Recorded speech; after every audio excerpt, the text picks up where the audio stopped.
Magandang umaga, Pilipinas! Live mula sa Pag-asa Weather and Flood Forecasting Center, narito na ang latest sa ating panahon.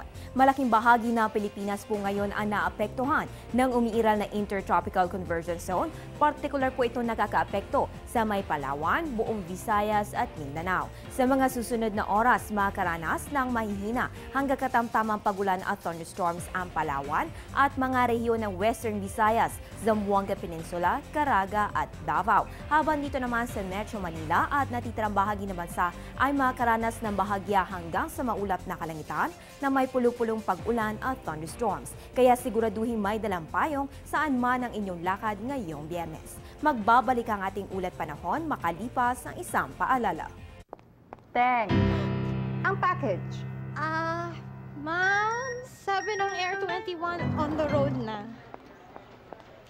Ano, Teng? Ang package. Ma'am, sabi ng Air 21 na receive na. Okay, very good. Basta padala, sagot ka ng Air 21. May real-time delivery updates via text para worry-free ka. Teng, ang package, napadala mo na? Yes, ma'am, sa Air 21. Sa Air 21, sagot ko, padala mo. Ang oras ngayon ay 10:57 ng umaga ayon sa Philippine Standard Time. Bago ako magpaalam, nais ko munang batiin si Kuya Raul Ventura na isang happy birthday mula sa Panahon TV team.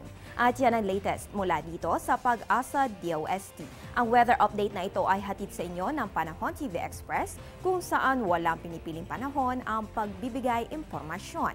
Ako po ang inyong weather girl April Enerio. Magandang umaga.